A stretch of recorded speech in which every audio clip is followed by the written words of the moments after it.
क्या आपने कभी सोचा है कि जब देश पर सबसे बड़ा संकट आता है तो हमारा संविधान कैसे काम करता है? आज की इस डीप डाइव में हम बस एक दो लाइन में यही समझने वाले हैं कि भारतीय संविधान के इमरजेंसी प्रोविजंस यानी आपातकालीन प्रबंधन एक्चुअली कैसे काम करते हैं। हाँ, और ये टॉपिक न सिर्फ इंटरेस्टिंग है बल्कि एग्जाम के पॉइंट ऑफ व्यू से तो बहुत ही ज्यादा इंपॉर्टेंट है, क्योंकि इमरजेंसी के दौरान देश का पूरा स्ट्रक्चर ही बदल जाता है। बिल्कुल, तो चलिए सीधे शुरू करते हैं। अगर हम बेसिक से स्टार्ट करें तो ये इमरजेंसी का कॉन्सेप्ट संविधान में कहाँ मिलता है? देखिए, इसको समझने के लिए हमें संविधान के पार्ट 18 में जाना होगा, यानी भाग 18। और ये बोलकर एम्फसाइज करना जरूरी है कि पार्ट 18 इक्वल टू इमरजेंसी। इसमें आर्टिकल 352 से लेकर 360 तक के प्रोविजंस दिए गए हैं। अच्छा, पार्ट 18 याद रखने वाला पॉइंट है। वैसे ये आइडिया आया कहाँ से? मतलब क्या ये हमारा अपना कॉन्सेप्ट है? नहीं, एक्चुअली ये प्रावधान जर्मनी के वाइमार कॉन्स्टिट्यूशन से प्रेरित है। ये एग्जाम के लिए इंपॉर्टेंट है, याद रखिएगा। जर्मनी का वाइमार कॉन्स्टिट्यूशन, वहीं से हमने इमरजेंसी का बेसिक ढांचा लिया है। ओह, जर्मनी से, मेक सेंस। लेकिन आर्टिकल्स को याद रखना थोड़ा ट्रिकी लगता है मुझे। 352 से 360 तक काफी नंबर्स हैं। वैसे इसके लिए हमारे नोट्स में एक बहुत ही बढ़िया ट्रिक दी गई है। इसे +4 रूल कहते हैं। +4 रूल? ये तो किसी मैथ्स के सिंपल फॉर्मूला जैसा लग रहा है। कैसे काम करता है ये? बहुत सिंपल है। देखिए, पहला आपातकाल है आर्टिकल 352। अब 352 में 4 जोड़िए तो क्या आएगा? 356 आएगा। एग्जैक्टली। और 356 में फिर से 4 जोड़िए तो 360 आएगा। वाह, ये तो सच में एक मैथ सीक्वेंस जैसा है जिससे पूरे संविधान का एक इंपॉर्टेंट हिस्सा याद हो जाता है। हाँ, तो 352 है नेशनल इमरजेंसी यानी राष्ट्रीय आपातकाल। फिर +4 करके 356 आता है, जो है प्रेसिडेंट्स रूल या राष्ट्रपति शासन। और एंड में +4 करके 360 आता है, जो है फाइनेंशियल इमरजेंसी या वित्तीय आपातकाल। राइट, तो इसको हम एनई, एसई और एफई के ट्रिक से याद रख सकते हैं। नेशनल, स्टेट और फाइनेंशियल, एनई, एसई, एफई। बिल्कुल सही। अब बात करते हैं इन तीनों के बीच के सबसे बड़े अंतर की। एक वास्टर कंपैरिजन टेबल से इसको समझते हैं। हाँ, क्योंकि सबकी कंडीशंस तो अलग ही होंगी ना। हाँ, सबसे पहले कारण देखते हैं। 352 लगने का कारण होता है युद्ध, बाहरी आक्रमण या सशस्त्र विद्रोह। 356 तब लगता है जब राज्य में संवैधानिक विफलता हो जाए, यानी कॉन्स्टिट्यूशनल फेलियर। और 360 लगता है जब देश पर वित्तीय संकट हो। अच्छा, तो अप्रूवल का क्या सिस्टम है? अगर सरकार ने इमरजेंसी लगा दी तो संसद से कितने दिन में पास कराना होता है? यहाँ ध्यान देना जरूरी है। 352 के केस में सिर्फ 30 दिन का टाइम मिलता है, लेकिन 356 और 360 के केस में अप्रूवल के लिए 60 दिन का टाइम मिलता है। वेट, यानी 352 सबसे स्ट्रिक्ट है, उसमें सिर्फ 1 महीना मिल रहा है अप्रूवल के लिए। हाँ, और सिर्फ टाइम लिमिट ही नहीं, बहुमत यानी मेजॉरिटी का भी बहुत बड़ा फर्क है। 352 पास करने के लिए संसद में 2/3 यानी स्पेशल मेजॉरिटी चाहिए होती है। Oh wow, special majority. जबकि 356 और 360 सिर्फ 1/2 यानी ऑर्डिनरी सिंपल मेजॉरिटी से पास हो जाते हैं। तो ट्रिक ये है कि केवल 352 में ही स्पेशल मेजॉरिटी लगती है। राइट, तो एक बार जब पास हो गया तो कितने टाइम तक चलता है ये सब? 352 को हर 6 महीने में रिन्यू करना पड़ता है और ये अनिश्चित काल तक चल सकता है। 356 में हर 6 महीने में रिन्यू करके मैक्सिमम 3 साल तक चला सकते हैं।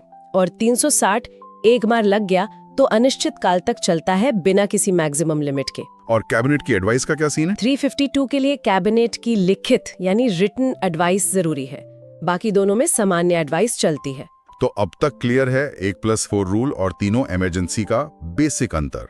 ध्यान रखिए, 352 देश के लिए है और स्ट्रिक्ट है, लेकिन सबसे इंपॉर्टेंट बात अभी बाकी है। हाँ, 352 में ऐसा क्या बदलाव हुआ जिसने पूरी कहानी बदल दी?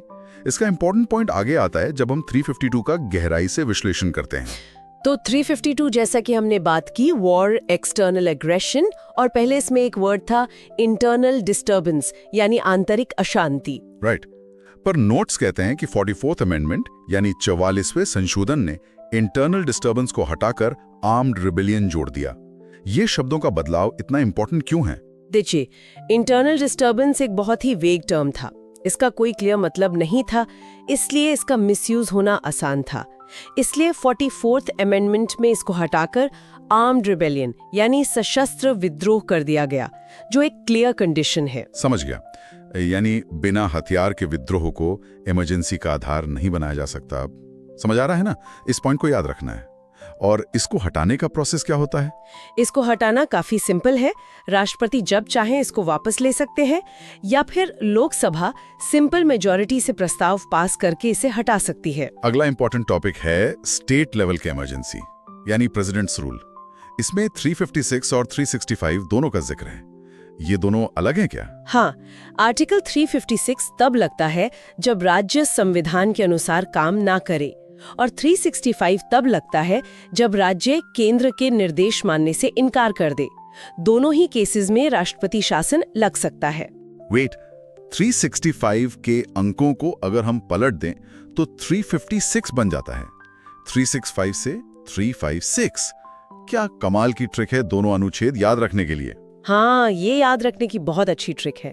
और इसमें बातें वही हैं जो हमने टेबल में देखी थी। 2 महीने में अप्रूवल, 6 महीने में बढ़ता है और मैक्सिमम लिमिट 3 साल की है। राइट। तो ध्यान रखिए, 352 देश के लिए है और 356 राज्य के लिए, जिसकी मैक्सिमम लिमिट 3 साल है।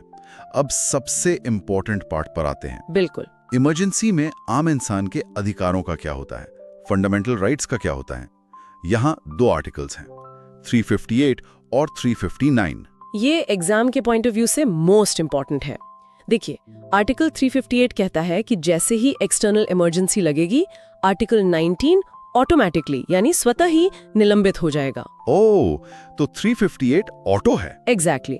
और आर्टिकल 359 कहता है कि राष्ट्रपति बाकी अधिकारों को निलंबित करने का स्पेसिफिक ऑर्डर या ऑर्डर निकाल सकते हैं। तो सिंपल ट्रिक बन गई 358 ऑटो और 359 ऑर्डर। हाँ, लेकिन एक अपवाद है जो एग्जाम में बार बार पूछा जाता है। आर्टिकल 20 और 21 कभी निलंबित नहीं होते। कभी नहीं। यानी आर्टिकल 20 और 21 एक ऐसे सुरक्षा कवच या शील्ड की तरह हैं जो इमरजेंसी रूपी तूफान में भी कभी नहीं टूटते। बिल्कुल सही। यहाँ ध्यान देना जरूरी है, 20 और 21 सेफ हैं। चाहे कोई भी ऑर्डर आ जाए, ये 2 राइट्स आपके पास हमेशा रहेंगे। ये तो बहुत रिलीफ की बात है। अब एंड में कुछ इंपॉर्टेंट अमेंडमेंट्स और हिस्ट्री की बात कर लेते हैं। 38वां संशोधन क्या था?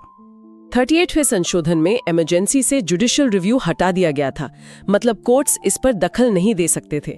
फिर 42वां संशोधन आया, जिसे मिनी कॉन्स्टिट्यूशन भी कहा जाता है। और फिर आता है 44वां संशोधन, जिसे हमारे नोट्स में डेमोक्रेसी रिस्टोर ट्रिक कहा गया है। ये तो ऐसा है जैसे सिस्टम को पूरी तरह रीसेट कर दिया गया हो। हाँ, क्योंकि 44वें संशोधन ने ही आर्म्ड रिबेलियन वर्ड जोड़ा, कैबिनेट की लिखित सलाह को अनिवार्य बनाया और आर्टिकल 20 और 21 को हमेशा के लिए सुरक्षित कर दिया। और हाँ, इसने प्रॉपर्टी राइट यानी संपत्ति के अधिकार को भी हटा दिया था। अगर हम हिस्ट्री की क्रोनोलॉजी देखें तो इमरजेंसी कितनी बार लगी है अब तक? देश में 3 बार राष्ट्रीय आपातकाल लगा है। पहला 1962 से 68 तक, जब चाइना के साथ वॉर था।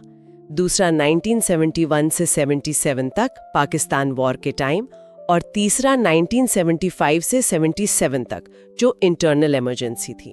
लेकिन एक लाइन में रिकैप करें तो देश में 3 बार राष्ट्रीय आपातकाल लगा है, लेकिन वित्तीय आपातकाल यानी 360 का इस्तेमाल देश में आज तक कभी नहीं हुआ है। हाँ, ये सच में एक पॉजिटिव पॉइंट है। वैसे इस पूरी चर्चा के बाद में एक आखिरी विचार रखना चाहूंगी।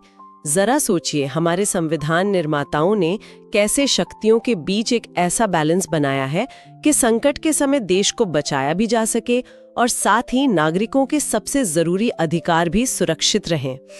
सही बात है। उम्मीद है आपको ये टॉपिक पूरी तरह क्लियर हो गया होगा। याद रखें, सक्सेस अकेले नहीं, सही गाइडेंस के साथ मिलती है। इस डीप डाइव की पीडीएफ चाहिए तो हमारा टेलीग्राम चैनल ज्वाइन करें, लिंक डिस्क्रिप्शन में है। और अगर आपको ये डिस्कशन हेल्पफुल लगी तो अभी एक्शन लें, लाइक करें, सब्सक्राइब करें, ताकि आपको एग्जाम फोकस्ड कंटेंट सबसे पहले मिले। और अपने दोस्तों के साथ शेयर जरूर करें। अगला टॉपिक किस चीज पर चाहिए, कमेंट में जरूर बताएं। ज्वाइन करो अभी और बनो टॉपर।